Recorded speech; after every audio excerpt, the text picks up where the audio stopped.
तो हेलो, मैं हूँ एसआर और आप देख रहे थे anime SR. And by the way, मैं इस एनिमे के 2 पार्ट बना के ख़त्म कर डालने वाला हूँ इस सीरीज़ को। तो मतलब कि आपको आप और इंतज़ार नहीं करना पड़ेगा दूसरे एनिमेज़ के लिए। एंड शुरू करते हैं।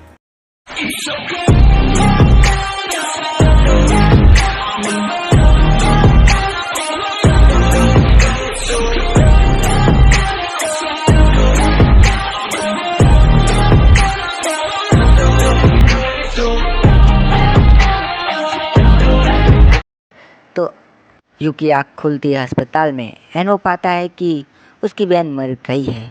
एंड इसकी वजह से वो काफ़ी डिप्रेशन में चला जाता है एंड घर से भी बाहर नहीं आता है वो, और पूरे वक्त टीवी एंड नूडल्स को खाते रहता है। फिर टकाजो एंड यूसा उसे खाना देने के लिए आते हैं, लेकिन उन्हें भी वो भगा देता है।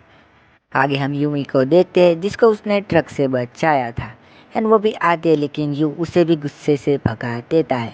बाद में वो सोचता है कि नूडल्स ख़त्म हो गए हैं, तो ये खरीदने के लिए वो जाता है, लेकिन वो पाता है कि उसके गेट पर कुछ लोग खड़े हुए हैं, जिसकी वजह से उसे लगता है कि शायद यूमी को भी उन्होंने ही भेजा था एंड ये उन्हें ठिकाने लगा देता है। जब वो चीज़ें खरीदने जाता है तो वो सोचता है कि कहीं दूर चला क्यों ना जाए, मुझे कोई ढूंढ नहीं पाएगा। एंड फिर वो ट्रेन में बैठ के कहीं दूर चला जाता है।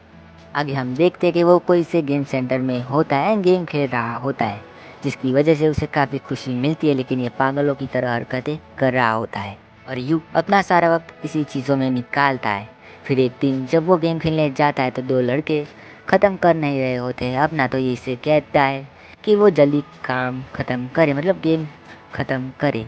लेकिन वो लड़के ज़बरदस्ती उसे बाहर ले जाते हैं मारने के लिए, लेकिन यू उन्हें अपनी एबिलिटी यूज़ करके हरा देता है और इसी तरह रास्ते में आने वाले कई भी गैंग्स को हरा देता है वो, और रास्ते में खड़े खड़े पागलों की तरह हंस रहा होता है। अब ऐसे ही एक दिन वो किसी को मार रहा होता है एंड वो उसके पास से एक चीज़ लेता है जिसमें होते हैं ड्रग्स एंड ये उन्हें ट्राई करने की सोचता है। तभी उसे पीछे से किक पड़ती है एंड हम देखते हैं कि वहाँ पर टमोरी होती है और ये करने से वो उसे रोक रही होती है। यूँ कहता है कि मुझे अकेला छोड़ दो, लेकिन वो कहती है कि ठीक है, मैं तुम्हें अकेला छोड़ दूँगी, लेकिन तुम्हें एक बाइट खाना होगा। एंड ये टकाजो के फैमिली हाउस पे पहुँचते हैं जहाँ पर कोई नहीं होता है और टमोरी अपने कहे अनुसार खाना बनाती है एंड ये उसे देख के खाता है एंड कहता है कि तो काफ़ी बेकार है एंड तुमने इसे कैसे बनाया। वो कहती है कि उसने आयुमी के पास वाली चीज़ से बनाया है इसे, जो रेसिपी लिखी थी एक डायरी में। और यू टमोरी से कहता है कि अब मैं जा सकता हूँ एंड टमोरी कहती है कि मैंने तुमसे कहा था कि अगर तुम एक बाइट ही लोगे तो मैं तुम्हें जाने दूंगी, लेकिन तुमने पूरा खाना खा लिया है। एंड यू यहाँ पर समझ जाता है कि वो क्या कहना चाहती है एंड वो राज़ी हो जाता है वापस जाने के लिए एंड एक स्माइल देता है। ने स्कूल जाना शुरू कर दिया होता है एंड नॉर्मल चीज़ें हो रही होती है, जैसे कि टकाजो का खाना लेने जाना और ज़ख्मी होना। और फिर टमोरी उन्हें फ़ोन करते बुलाती है स्टूडेंट काउंसिल रूम में एंड ये लोग पहुंच जाते हैं एंड ये इनको गाना सुनाती है यूसा का एंड इन लोगों को पसंद भी आता है एंड तारीफ़ करती है यूसा के गाने की टमोरी। एंड यहाँ पर यू पूछता है कि वो बंदा नहीं आने वाला पावर्स बताने वाला, लेकिन टमोरी मना कर देती है एंड कहती है कि कोई मेरे साथ जियान के बैंड में आएगा सुनने, लेकिन टकाजो, मिसा एंड यूसा मना कर देते हैं जाने से। तो यहाँ पर यू को ही एग्री होना पड़ता है जाने के लिए और आगे यू जा रहा होता है एक लड़की से टकराता है, जिसे टच करते ही यू को ऐसा एहसास होता है जैसे कि जियान बैंड का म्यूज़िक। वो उस लड़की से बात करने के लिए उसे बुलाता है, तो वो लड़की किसी चीज़ का नाम लेती है जिसे यू समझ जाता है। रेस्टोरेंट में उसे खाने के लिए ले जाता है, जहाँ पर एक बंदे को वो साइन करके देती है, मतलब ऑटोग्राफ देती है। जब ये खा के बाहर निकलते हैं तो ये समझ जाती है कि यू ने किसी को खोया है एंड उसके बारे में पूछती है, तो यू उसे आयुमी के बारे में बता देता है और इसे यू अपने घर ले जाता है, जहाँ पर ये आयुमी के लिए प्रे करती है एंड यू कहता है कि 1 मिनट रुकना एंड वो फ़ोन करने बाहर चला जाता है टमोरी को। ये सोचता है कि टमोरी खुश होगी इससे, लेकिन टमोरी को कोई इंटरेस्ट नहीं होता है।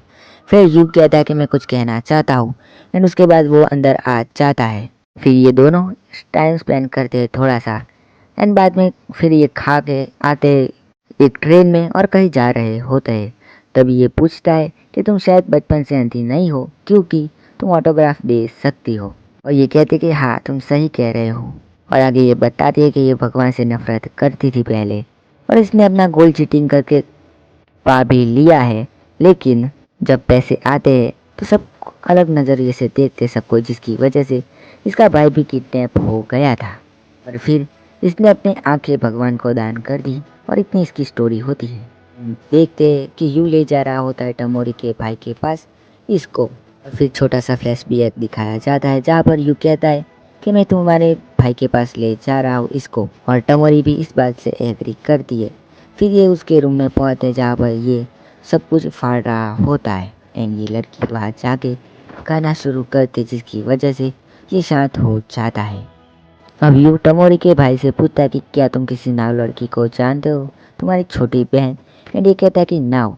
एंड फिर यहाँ पर ये खुश हो जाता है यू कि ये दोनों जा रहे होते हैं। यू कहता है कि हम तुम्हारा कॉन्सर्ट देखने आने वाले हैं। एंड ये कहते हैं कि मैं तुम्हारे और तुम्हारे दोस्त के लिए ज़रूर गाऊंगी। एंड फिर इसे ये चली जाती है यहाँ से।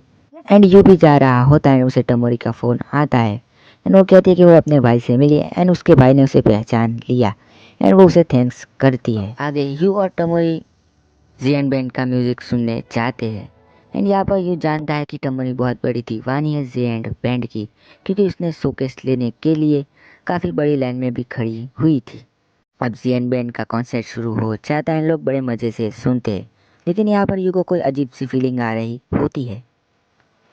और जैसे सेला अपना दूसरा गाना शुरू करती है ट्रिगर करके, वैसे यूज को कुछ होता है, वो ज़ोर ज़ोर से चिल्लाने लग जाता है एंड उसे कुछ याद आने लगता है। फिर हम दूसरे सीन में देखते हैं कि यू और आई में बैठे हुए होते हैं और एक बूढ़ा सा आदमी उनकी चिंता भी करता है, लेकिन यू को इससे कोई फ़र्क नहीं पड़ता है। आगे यू और आई में खाना खाने की लाइन में खड़े हुए होते हैं। हमें पता चलता है कि यू के भाई के पास टाइम ट्रेवल करने की पावर है एंड जिसे सुन के आई में काफ़ी एक्साइटेड हो जाते हैं, लेकिन यू उसका मुंह बंद करवा देता है। आगे यू और आई में खाने बैठे हुए होते हैं, तभी वहाँ पर वो बंदा जाता है जो कि उनको पावर्स के बारे में बताता है स्टूडेंट काउंसिलिंग्स में, एंड उसका नाम होता है कुमागामी। एंड वो यू से कहता है कि उस इंसान के शरीर में चले जाओ एंड यू चला जाता है उसमें। और यहाँ पर इन लोगों ने कोई प्लान बनाया होता है किसी टेलीपैथी वाले इंसान को ढूंढने के लिए, और उसे ढूंढ सके इसलिए कामागामी यू को एक चीट देता है। और दूसरी तरफ हम देखते हैं कि तीन लोग भी इसी प्लान के बारे में बात कर रहे होते हैं, लेकिन कोई एक बंदा जल रहा होता है यू से, क्योंकि वो कामागामी के साथ ज़्यादातर रहता है। एंड ये लोग सोच रहे होते हैं कि उनके जीतने के चांसेस कितने हैं। जब यू एंड आर्मी को टेस्ट के लिए बुलाया जाता है, तब यू कहता है कि प्लान तैयार है, बस अच्छे से काम कर जाए। पर जब दूसरे दिन टेस्ट के लिए बुलाया जाया नहीं होता है, आर्मी को याद आता है कि उसे बुलाया गया था, लेकिन गार्ड उसे उठा के ले जाते हैं। एंड जब यू की आँख खुलती है तो वो देखता है कि सब कुछ हिल रहा होता है एंड ये इसलिए क्योंकि आयुमी की पावर्स को ज़बरदस्ती बाहर लाया गया था, जिसकी वजह से जिस सेक्टर में पावर बाहर लाई गई थी वो सेक्टर टूट गया था। ये एक बुढ़ा उसे बताता है एंड यू को उसकी अल्टीमेट पावर यूज़ करने के बारे में कहता है एंड कहता है कि वो उसे बचा ले वरना वो लोग उसे मार डालेंगे। एंड फिर यू रास्ते में आने वाले कई लोगों की पावर्स लेता है एंड वो टेलीकनेक्स वाली पावर भी ले ली होती है उसने। एंड अंत में वो पहुंच जाता है अपने भाई के पास एंड उसके भाई को छुड़ा के वो कहता है कि भाई अब तुम्हारी बारी है। एंड वो इंसान यूज़ करता है अपनी पावर जिसका नाम शुन होता है एंड वो दूसरे बंदे होते हैं जो यू को गोली मार देते हैं। फिर यू जागता है और कहता है कि मैं कहाँ पर हूँ। तब टमोरी बता दे कि वो हॉस्पिटल में है क्योंकि वो बेहोश हो गया था। आगे यू इन सब चीज़ों के बारे में सोच रहा होता है, तभी कुमागामी आ जाता है, लेकिन टमोरी उसे नहीं पहचानती। बाद में वो उसे पहचान जाती है और कुमागामी यहाँ पर खुश होता है कि यू को सब कुछ याद आ गया होता है। वो यू से आयमी को बचाने का जिक्र भी करता है, लेकिन यू कुछ समझ नहीं पाता है। तो फिर ये यू से कहता है कि तुम्हारा भाई शुन तुम्हारा इंतज़ार कर रहा है। एंड यहाँ पर टमोरी हैरान होती है कि क्या यू शुन का भाई है, लेकिन वो देख के ऐसा नहीं लगता है। तो उसके बाद एंड ये उन्हें किसी जगह पर ले जाता है जहाँ पर यू अपने भाई शुन से मिलता है एंड टमोरी भी उससे मिलती है, क्योंकि टमोरी के भाई को भी उसने सही जगह पर रखा था। बट यहाँ पर यू को कुछ भी समझ नहीं आ रहा होता है, तो वो कहता है कि कहाँ से कहानी सुनाऊँ तुम्हें। और फिर वो अपनी स्टोरी सुनाने लग जाता है। शुन कहता है कि मैं पास्ट में गया और फिर मुझे पता चला कि 3 साल बाद साइंटिस्ट हमें पकड़ लेंगे। तो मैंने कुनागामी को ढूंढा एंड उसको यकीन दिलाया। बाद में मैंने और लड़कों से भी मिला जिनको यकीन नहीं था, लेकिन फिर मैंने उनका नाम और उनकी एबिलिटीज़ बता के उनको यकीन दिलाया एंड और भी बच्चों को इकट्ठा किया। लेकिन बाय द वे हम बच्चे थे तो साइंटिस्टों ने हमें पकड़ लिया बार बार, और ज़्यादा बार पास्ट में जाने की वजह से इसकी आंखें भी कमज़ोर हो रही थी। अब ऐसे ही एक दिन वो सोचता है क्यों ना अगर पैसे हो तो हम दूसरों को हमारी तरफ कर सकते हैं, और यही बात ये वो और लोगों को बताता है। लेकिन ये दूसरों लोगों पर ट्रस्ट करने के बारे में नहीं सोच सकते थे। फिर कुनागामे कहता है कि मैं कुछ लोगों को जानता हूँ जिनके पास पहले एबिलिटीज़ थी लेकिन अब नहीं है, मगर पैसे हो तो हम उनको अपने फेवर में कर सकते हैं। इसके बाद शुन बार बार अपनी टाइम ट्रेवल की पावर का यूज़ करके कई लॉटरीज को पैसे इकट्ठे करता है इन लोगों को अपनी तरफ कर लेता है, बट जिसकी वजह से इसकी आंखें और भी कमज़ोर हो रही थी। फिर जब अचानक एक बार यू के मुँह से सुनता है कि हाई स्कूल, तो वो सोच लेता है कि वो हाई स्कूल ही बनाएगा एंड ये बात वो कुनागामे को बता देता है। लेकिन ये कहता है कि अगर तुम एक बार पास्ट गए पूरी तरह से अंधे हो जाओगे, मगर ये कहता है कि तुम मुझे ढूंढ लोगे। एंड बाद में हम देखते थे इसने स्कूल बना दिया होता है एंड कुनागामी एंड शुन बैठे हुए होते साथ में। एंड शुन कहता है कि तुम मेरे भाई और बहन की याददाश्त मिटा देना एंड तुम और स्कूलों को भी बना देना पूरे जापान में, जिसकी वजह से बच्चे वहाँ पर रह सके और साइंटिस्ट उन्हें ना पकड़ पाए। लेकिन इसे इसका फेस रिवील हो जाए इसका डर होता है, तो शुन इसे आइडिया देता है एंड फिर हम इसे उसी लुक में देखते हैं जिसको देखते आ रहे हैं स्टूडेंट कार्ड सीरीज रूप में से।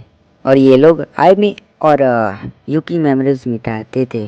बाद में शुन कहता है कि अब मेरी कहानी ख़त्म हुई, और वो आयमी को बचाने का जिक्र करता है, जहाँ पर यू कहता है कि तुम्हारी पावर्स तो जा चुकी है। ये इसलिए क्योंकि वो अंधा हो गया है एंड वो अपनी पावर का यूज़ नहीं कर सकता। एंड ये कहता है कि तुम मेरी पावर्स को ले लो और पास्ट में चले जाओ। पर यू कहता है कि ये कैसे, लेकिन यू की यही ओरिजिनल पावर्स होती है। और टोमोरी बताती है कि उसे और टकाजो को सब कुछ पता था कि उसके पास पावर है कि दूसरों के अंदर जाने से अगर टकाजो और टोमोरी से बताते थे तो ये बुरा बन जाता है ज़्यादा पावर खींच खींच के। एंड जिनकी पावर्स इसने ली है वो अब तक आम इंसान बन चुके होंगे। फिर यू शुन से उसकी पावर लेता है एंड पास्ट में चला जाता है, और यही बात ये टमोरी को बताता है। तो टमोरी कहते कि वो उसकी मदद करेगी एंड उसके दूसरे दिन यू आयमी की पावर्स ले लेता है एंड उसे बचाने के लिए उसके स्कूल में भेस बदल के चले जाते हैं लोग। लेकिन टकाजो आयमी एंड मिसा पकड़े जाते हैं, और यहाँ पर ऐसा ही होता है सब कुछ जैसे पहले हुआ था। लेकिन जैसे वो लड़की उसे मारने जा रही होती है आयमी को, वैसे ही उसके सामने आ जाता है आयमी की पावर्स यूज़ करके उस लड़की को डरा देता है। इसी के साथ टमोरी भी अपनी पावर यूज़ करके उसे काफ़ी डरा देती है एंड वो लड़की भाग जाती है वहाँ से। एंड यू आयमी को बाहर लेके आ जाता है। तभी कुनागामे एंड उस लड़की को देखते जो कि कहते कि तुमने ये कैसे किया। एंड यू कहता है कैसे हो पू, एंड ये समझ जाता है एंड ये कहता है कि चलो मेरे साथ। एंड यू कहता है कि ले चलो मुझे मेरे भाई के पास। और इसी के साथ ये पार्ट हमारा यहाँ पर ख़त्म होता है। तो बाकी के 3 एपिसोड में अगले पार्ट में एक्सप्लेन कर दूंगा। तब तक के लिए गुड बाय।